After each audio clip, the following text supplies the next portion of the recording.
아버지에 대해서 계속해 나가보겠습니다. 두 번째 시간 나눠볼까요?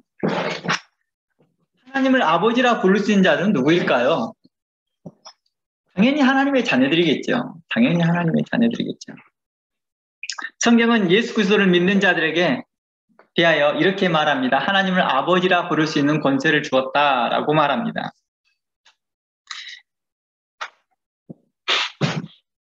갈라디아에서 말씀 한번 가볼까요? 갈라디아서 4장 6절이죠. 갈라디아 4장 6절에 보면 너희가 아들인 고로 하나님이 그 아들의 영을 우리의 마음 가운데 보내사 아바 아버지라 부르게 하셨느니라 했습니다. 이 본문을 우리가 한번 생각해 봅시다. 우리가 아들인 고로 라고 말합니다. 그래서 하나님을 아바 아버지라 부르겠다는 것입니다. 이곳에서 아바는 뭐예요? 예, 우리나라 억양하고 비슷한 아빠 이라고 비슷하다고 해서 사람들이 하나님을 이렇게 친근하게 아빠라고 부를 수 있다 이렇게 말하는데 이건 좀 잘못된 이해된 것입니다. 아바는 아람어입니다. 아람어로 되어진 것입니다. 그러니까 이렇게 하는 거죠. 예수님께서 이렇게 말씀하세요. 에바다 이렇게 말하시잖아요. 갑자기 아람어를 쓰시잖아요. 열리라 동시에 이렇게 말하잖아요. 그러니까 이게 강조하고자 하는 거예요. 같은 말을. 임마누엘 하나님 이렇게 말하는 것은 뭘래요? 그 말을 강조하고 싶은 거예요. 함께 하시는 하나님이라는 걸 강조하고 싶은 거죠. 말을 반복하는 거죠. 우리나라에서 이 말이 반복된 게 굉장히 많아요. 굉장히 많아요. 역전 앞에서 만나자. 이 말이 뭐예요? 원래 역전이란 말이 역 앞이라는 뜻이잖아요. 역 앞인데 그 앞에서 또 앞에서 만나자는 이런 뜻으로 해석하는 사람 아무도 없어요. 그렇죠? 예, 강조하고자 하는 뜻이에요. 우리가 하나님을 아버지라 부를 수 있는 것에 대한 초점인 거예요. 이 갈라디아서 같은 맥락을 로마서에서는 이렇게 말하죠. 하나님의 영으로 인도함 받는 자들이 하나님의 자녀라고 한다. 로마서 8장 14절 가봅시다. 로마서 8장 14절. 무릇 하나님의 영으로 인도함 받는 그들은 곧 하나님의 아들이라. 너희는 다시 무소하는 종의 영을 받지 아니하므로 양자의 영을 받지 영을 받았으므로 아바 아버지라 부르짖느니라 라고 나와 있습니다. 그러니까 사도 바울은 이런 어법을 쓰는 것이죠. 강조하는 것이죠. 우리가 하나님을 아버지라 부르는 것에 대하여서 이야기를 하고 있습니다.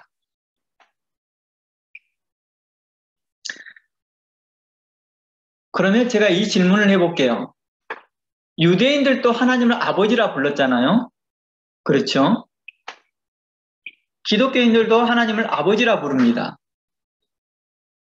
그런데 이제 사도 바울은 이렇게 말합니다. 하나님을 아버지라 부를 수 있는 사람은 아들인 자들만 부른다라고 말을 합니다.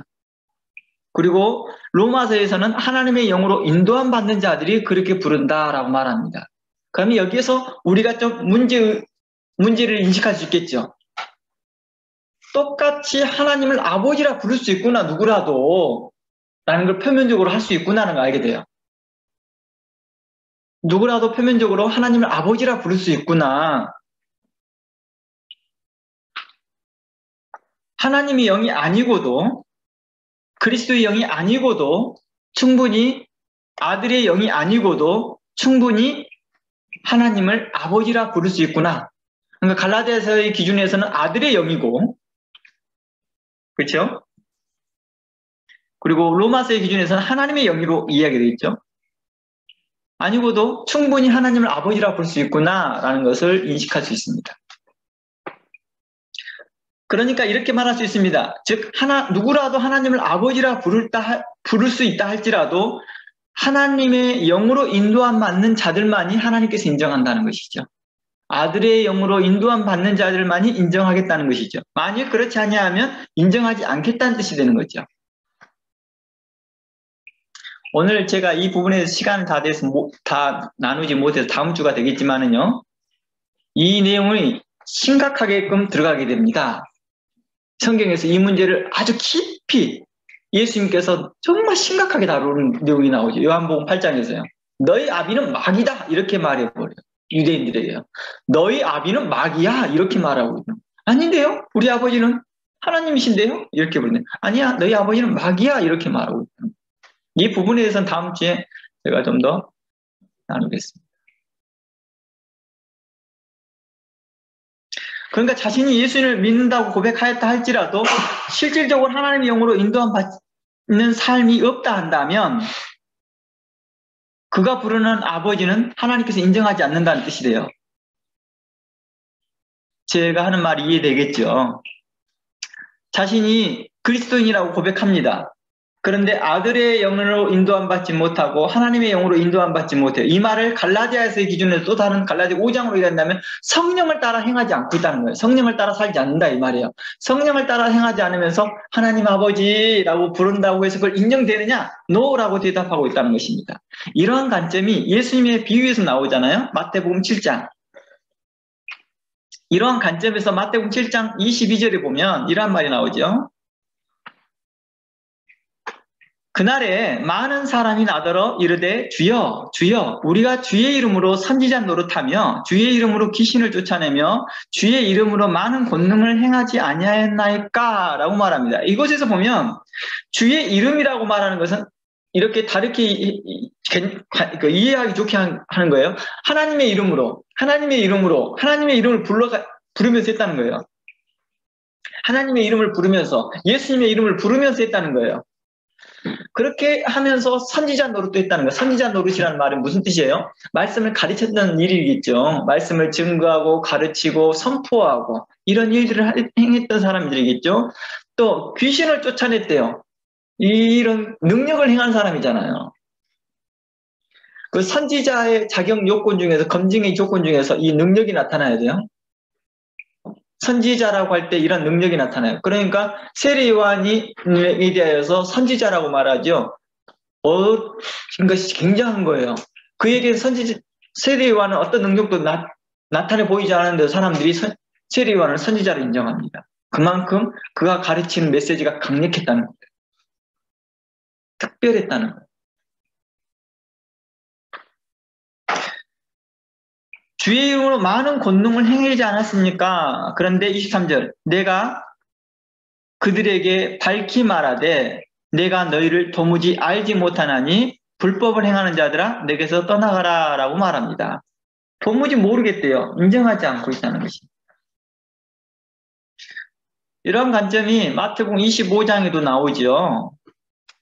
이제 10처녀 비유에서 미련한 5처녀가 등불을 준비하지 못하였을 때 11절에 주여 주여 우리에게 열어주소서 라고 말하자 12절 대답하여 이르되 진실로 너에게 이르노니 내가 너희를 알지 못하겠다 라고 말합니다.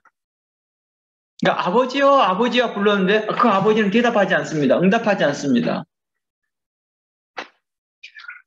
그러니까 교리를 자기 교리적으로 딱 그 교리를 그대로 적용해서 이제 하나님께서 내 아버지겠지라고 생각하고 있으나 그 교리에 합당한 삶을 살지 못하고 있는 거죠. 그러니까 성령을 따라 살지 못하는 거죠.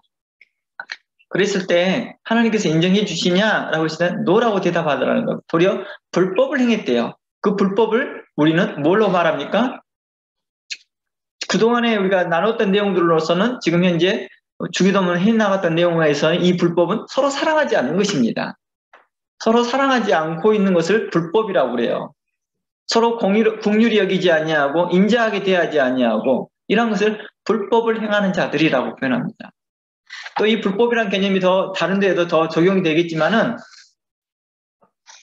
우선 저희가 주기도문에 나눴던 내용에서만 본다면 그렇다는 것입니다.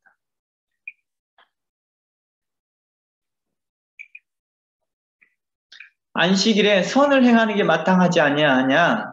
어찌 내가 병자를 치료해 주는 거 가지고 너희가 콩나라 판나라 하고 있느냐? 이렇게 할 때 그들이 그동안에 안식일날 불법을 행하고 있었다는 거예요. 네, 이런 개념에서도 불법이 있다는 거예요. 그러니까 총체적인 개념에서 사랑이라는 말에 그걸 다 해석할 수는 있겠죠. 서로 인자하게 대하지 못하고 긍휼히 여기지 못하면서 오는 일이겠죠. 또 하나는 성경을 다르게 해석한 거죠. 강도 만난 사람이 같은 제사장 그룹이었는데 사람이 쓰러져 있어요. 그리고 강도 만나서 거반 죽고 가고 있는데 한 레인이 지나가면서 싹 지나가 버립니다. 제사장도 싹 지나가 버립니다. 레인이나 제사장은 똑같이 뭐 하는 사람들이에요? 성전 일을 하는 사람들이에요. 그리고 여리고로에 있는 사람들은 다 성전 일을 하는 사람들이에요. 그러니까 한마디로 다 오늘날만 다 사역자들이라고 생각하면 돼요. 이런 평신도 사역자이든 목회자이든 상관없이 다 그 사역자들이었습니다. 뭐 선교사든 될 수 있겠죠. 그런 사람 부리들이 있다고 생각합니다. 근데 각자 나름대로 리더십이 있던 사람들이 나 종교 지도자의 모습들이 어땠습니까? 서로 자신의 모습을 이야기하더라는 거예요. 아, 저는요, 말씀을 증거해야 되는데 그분을 만지게 되면 7일간 부정하게 되어서 말씀 못 증거하니까 내가 못 갔습니다. 원래 그 강도 만난 자 이런 사람들을 제사장들이 함부로 만지서는 안 되게 했거든요. 부정은 된다고. 그럴 수 있잖아요. 충분히 그런 논리죠. 그러니까 제가 그 예전에 이런 말들을 하잖아요. 제가 그 신학교를 간다고 해서 서울로 이제 상경을 해서 처음으로 이제 서울에 산 거예요. 그러니까 내 친구들이 지방에 있는 애들이 아유 기행가 사는 서울에 한번 가보고 싶다고 처음으로 애들이 서울 나들이로 온 거예요. 서울도 안 와봤던 애들이 나 때문에 온 거예요. 저도 이제 서울 어리버리한데 지하철도 알려주고 이렇게 저렇게 하라고 알려줘서 근데 애들이 마침 도착하는 시간이 주일이에요. 왜냐하면 자기는 또 일을 하고 학교 다니는 애들이다 보니까 주말에밖에 시간을 못 내니까. 그래서 주말 저녁에 타서 오면 기차로 6시간 와야 돼요. 저기 남섬에 살고 남쪽 전라남도에 있으니까 전라남도 목포에서 여기까지 올라면 6시간 타고 와야 돼요. 그러니까 뭐 오다 보니까 새벽에 떨어지는 거예요. 근데 하필은 그 새벽에 떨어져서 이렇게 저차고 우리가 예배 장소까지 오려면은 또 기차 타고 뭐 전철 타고 이렇게 오는 시간이 너무 오래 걸리는 거예요. 그래서 도착한 시간 하필이면 예배 시간 딱 맞춘 거예요. 너무 비슷한 거예요. 그러니까 저는 예배를 꼭 그 시간에 막 드려야 된다는 주일 11시 예배를 꼭 그 자리에 드려야 된다고 생각하는 그 부담감이 원래부터 가지고 있었기 때문에 늘 그렇게 배웠으니까. 그래서 그 애들이 10시에 오기로 했다니까 시간이 괜찮다고 생각했는데 10시 이후로 안 오는 거예요. 그래서 10시 30분까지 기다렸어요. 그래도 안 오는 거예요. 그러니까 조급해진 거죠. 예배 시간에 11시에 딱 맞춰줘야 되니까요, 제가요. 그러니까 성가대 때문에 먼저 성가대 연습하고 나서 빨리 급하게 가서 다시 그쪽으로 갔다가 또 이쪽으로 갔다가 몇 번 왔다 갔다 했어요. 거리도 달리기로 하면 15분 거리예요. 걸어서 가면 30분 거리예요. 그러니까 달리기를 어마어마하게 했어요, 그날이요. 결국에는 45분까지 기다렸는데 안 오는 거예요. 그래서 1분 전이라도 도착해야 되니까 최선을 달려서 예배실에 딱 앉았어요. 딱 앉아갖고 예배를 드리고 있는 동안에 한 5분이나 10분 지났는데 내 마음 가운데 이 말씀이 생각나는 거예요. 강도 만난 이 사람에 대하여 누가 선한 사람이냐는 생각. 그때 내 마음이 어렵더라고요. 그래갖고 예배가 끝나고 나서 딱 내려갔더니 얘들이 와서 뭐죠? 저희가 춤을 췄었는데 위층에 있었는데 아래층에서 딱 기다리고 있는 거예요. 그래서 언제 너희들 왔니? 그랬더니 11시 5분 전에 자기네들이 기차가 도착했다는 거예요. 딜레이 돼서 이렇게 됐다라고 말하는 거예요. 전철 타고 오는 동안 자기네들도 길도 익숙하지 않으니까 그랬겠죠.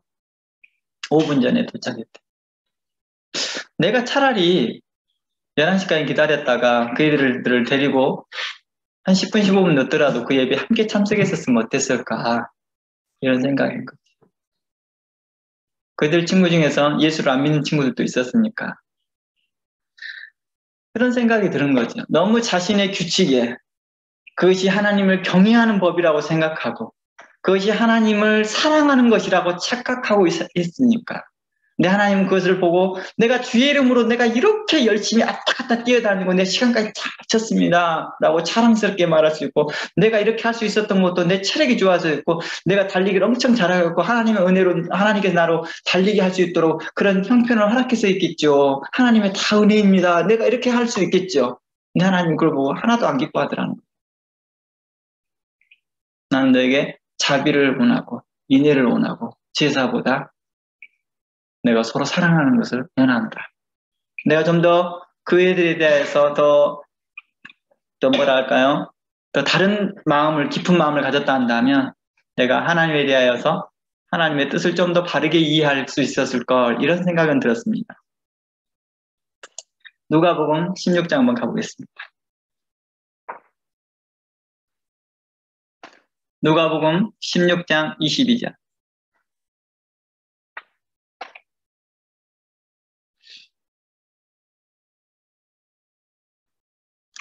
이에 그 거지가 죽어 천사들에게 받들여 아브라함 품에 들어가고 부자도 죽어 장사되매. 이것은 스토리가 알고 있는 스토리라 제가 중간부터 읽습니다.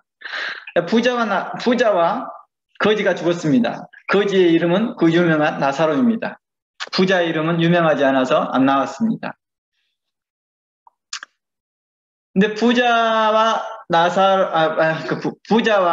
나사로가 함께 죽었는데 한 사람은 음부에 있고 한 사람은 이제 누구에 있어요? 아브라함의 품에 있습니다. 그런데 24절 이제 집중해서 한번 봐보세요. 정말 놀라운 말을 합니다. 24절 그 부자가 불러 가로되 누구요? 아버지여라고 부르잖아요. 이곳에서 말하는 아브라함은 하나님을 상징합니다. 하나님을 상징을 해요. 아버지 아브라함이요. 그러니까 혹격이 아브라함이여에 있으니까 앞에 아버지도 같은 혹격이겠죠. 파테르 아버지여라고 부르고 있다는 거예요. 나를 긍휼히 여기사 나사로를 보내서 그 손가락 끝에 물을 찍어 내 혀를 서늘하게 하소서. 내가 이 불꽃 가운데서 고민하나이다. 아브라함이 가로되 예, 너는 살았을 때 너는 좋은 것을 받았고 나사로는 고난을 받았으니 이것을 기억하라. 이제 저는 여기서 위로를 받고 너는 고민을 받았느니라. 이뿐만 아니라 너희와 우리 사이에 큰 구렁, 이게 뭐죠? 그 절벽, 큰 간격이 있다는 큰 간격이 있어서 구덩이 있어서 내가 너희에게 가고자 해도 갈 수 없다. 거기서 우리에게 건너올 수도 없다. 27절 가로되 그러면 구하노니 아버지여, 계속해서 아버지라 부르죠. 아버지여 나사로를 내 아버지 집에 보내소서. 여기서 뒤에서 말하는 그 내 아버지의 집은 육신의 아버지겠죠. 내 형제 5이 있으니 저에게 증거하게 하여 저희로 이 고통받는 곳에 오지 않게 하소서. 아브라함이 가로되 저희에게 모세와 선지자들이 있으니 그들에게 들을지어다. 가로되 그렇지 아니하리이다. 아버지 아브라함이여 만일 죽은 자에게서 저희에게 가는 자가 있으면 회개하리이다. 가로되 모세와 선지자들에게 듣지 아니하면 비록 죽은 자 가운데서 살아난 자가 있을지라도 고난을 받지 아니하리라 하였느니라. 이것은 뭘요? 사람의 영적 상태를 이야기하고 있어요. 무슨 기적을 보면 될 것 같이 보이고 선지자들한테 기적을 보이면 내가 선지자인지 믿겠다 하지만 실상 선지자 그 기적을 보이면 뭐예요? 그래도 안 믿더라는 거예요. 그러니까 후대에 나타난 세례 요한은 단 한 번의 기적을 보이지 않는데도 선지자로서의 인정받습니다. 그들의 심령을 찔렀기 때문이죠. 그들의 마음을 송곳처럼 찔러버린 겁니다. 바늘처럼 그들의 세밀한 것까지 콕콕콕 집어서 이야기해버리는 거예요. 둥글둥글스럽게 봉으로 갖다 툭 때려주는 게 아니라 뾰족한 바늘로 그들의 찌릿한 거 하나하나를 찔러주고 있더라는 거예요. 그 후로 예수님이 나타나면서 예수님은 그들의 영적 속상태를 뒤집어 까놔버립니다. 다음 주에 그 내용을 들춰내 볼 때요, 우리의 모습들이 다 보여요. 예수님이 하신 말씀에서 예수님이 우리의 속을 이렇게까지 너무 잘 아셔서 하신 것처럼 들춰내버려요. 다 하신 거지. 폐부를 살피신다 하신 것처럼 우리가 감출 수 없더라고. 그분이 이제 들춰내더라고. 아닙니다. 우리 하나님은 나의 아버지입니다. 우리 아버지십니다. 라고 말하는데도 예수님이 이렇게 말하더라고요. 마귀야, 너희 아버지. 이게 요한복음 8장에 있는 내용일 것입니다. 다음 주에 바로 요한복음 8장을 구체적으로 다루면서요, 바로 우리의 영적 상태를 들여집어낼 것입니다. 우리가 주기도문을 얼마만큼 많이 알고 있느냐, 적게 알고 있느냐는 두 번째 문제일 것 같아요. 이제 우리에게 이렇게 말하고 있는 것이죠. 너가 어떻게 살아갈 것이냐. 우리에게 이렇게 말하고 있다는 것입니다. 예수님 마태복음에서 이렇게 우리가 잘 알고 있죠. 마태복음 12장 50절 말씀에 예수님께서 이렇게 말하면 누구든지 하늘에 계신 내 아버지의 뜻대로 하는 자가 내 형제요 자매요 모친이라. 아버지의 뜻에 부합하지 않는 자 대하여서 하나님은 불명코 그들에 대해서 인정하지 않겠다는, 하나님의 뜻에 부합하지 않는 사람들은 갈라디아 말씀으로 이해한다면 성령을 따라 행하지 않는 사람들이라고 보면 돼요. 내 삶 가운데 성령의 열매가 안 맺어지는 거예요. 내가 신앙생활을 2년, 3년 했고 10년을 했는데도 내 안에 성령의 열매가 없는 거예요. 여전히 과거의 기질이 그대로 있고 과거의 삶이 그대로 있고. 그래서 제가 여러분들에게 그리스도의 흔적이라는 제 설교 내용을 다시 한번 추천하지만 그곳에서 말하고 있습니다. 성령의 열매가 무엇인가? 우리가 한번 다른 사람들에서 미운 감정 살 수 있죠. 다른 사람들에서 싫은 마음 생길 수 있죠. 그런데 신앙생활을 1년 가고 2년 가고 3년 갔으면 성령의 열매가 맺어져서 그 증오하는 마음, 미운 마음이 사라져야 되는데 그러지 않는 거예요. 전에는 내가 한 명만 사랑할 수 있는 힘밖에 없었다는데 2년, 3년 갔을 때 3사람, 10사람을 사랑할 수 있는 힘이 생겨야 되는데 안 생기는 거예요. 여전히 나를 사랑하는 사람만 사랑하는 거예요. 나를 좋아하는 사람만 사랑하는 거예요. 나에게 대하여 욕하고 나에 대해서 싫은 소리 하는 사람에 대해서는 두 번 다시 얼굴로 마주치지 않는 거예요. 내가 청년들하고도 하면서 그런 말을 해요.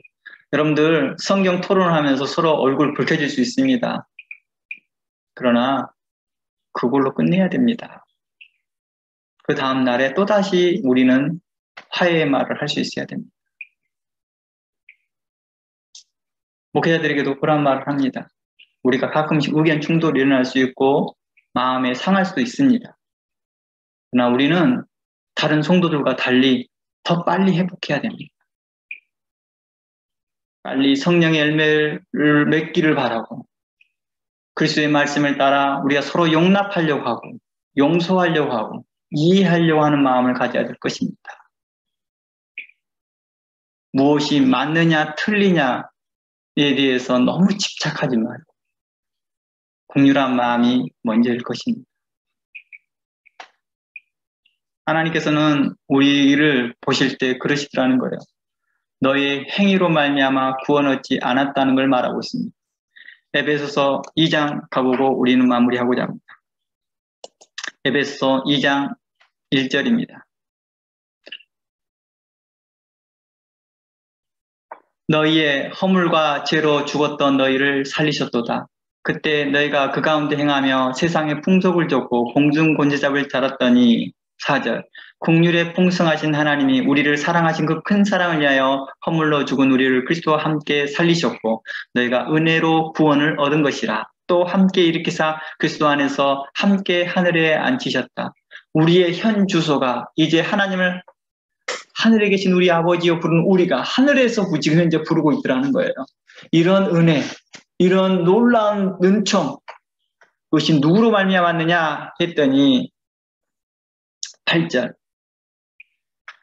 너희가 그 은혜를 인하여 믿음으로 말미암아 구원을 얻었나니 이것이 너희에게서 난 것이 아니요 하나님의 선물이라고 말합니다. 행위에서 난 것이 아니니 이는 누구든지 자랑하지 못하게 하려 합니다. 그러니 우리에게 말합니다. 너희가 하나님의 사랑을 받는 자로서 마땅히 형제를 사랑하는 것이 마땅하지 아니하냐라고 하는 것입니다. 주기도문에서 우리에게 말합니다. 하늘에 계신 우리 아버지여 라고 고백하는 이 순간 하나님 내가 내 형제를 사랑하겠습니다. 하나님을 아버지라고 고백하고 있고 하나님의 영을 따라 사는 자들 내가 사랑하겠습니다. 라는 고백과 함께 이루어지고 있다는 것입니다. 하나님 내가 하나님을 사랑합니다. 하나님 내가 하나님을 경외합니다. 하나님은 참으로 존귀하신 하나님이요 편지하신 하나님이요 하늘의 우주 끝까지에서도 하나님은 거기 계시며 땅끝에도 하나님이 계시며 네, 나와 함께 하신 하나님을 믿습니다. 그리고 우리 형제들 가운데 함께 하신 그 하나님을 믿습니다. 그리고 나와 함께 하나님을 아버지라 부르는 형제를 사랑하겠습니다. 라는 고백이 함께 포함되겠죠. 바로 하나님을 아버지라 부르었을 때 하나님은 그것을 함께 카운팅하겠죠. 부자는 하나님을 아버지여라고 불렀지만은 너 부자 너 봐봐라. 나사로가 그렇고 있을 때 너 돌보았니? 너 안 했잖아. 아마 네가 돌봤다 할지라도 일반적으로 거지에게 베푸는 정도만 했겠지.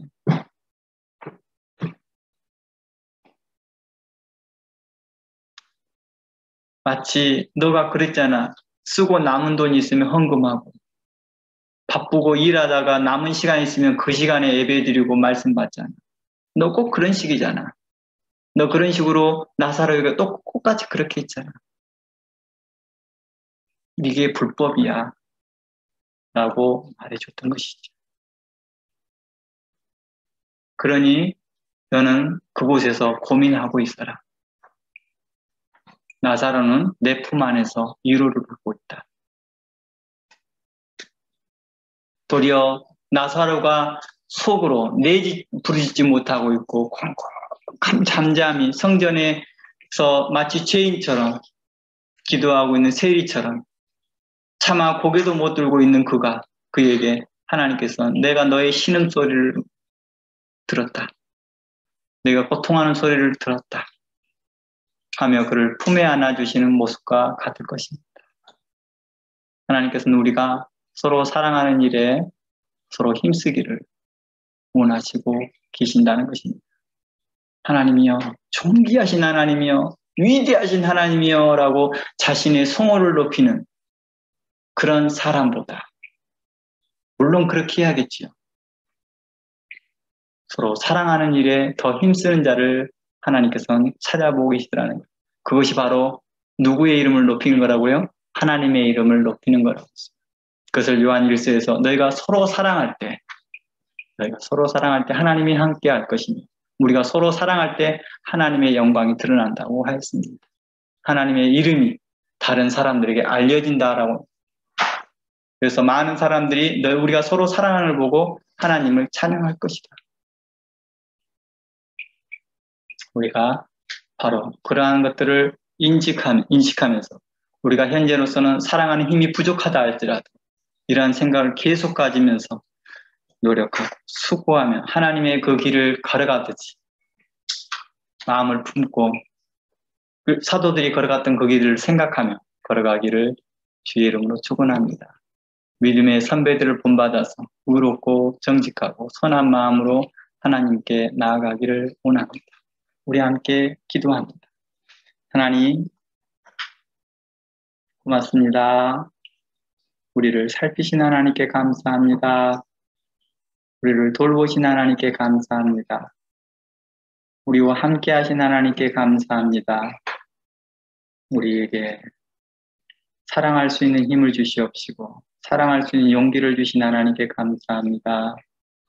우리의 형제를 사랑하며 우리 이웃을 사랑할 수 있는 그런 믿음 주시고 용기 주시고 말씀 주심을 감사합니다.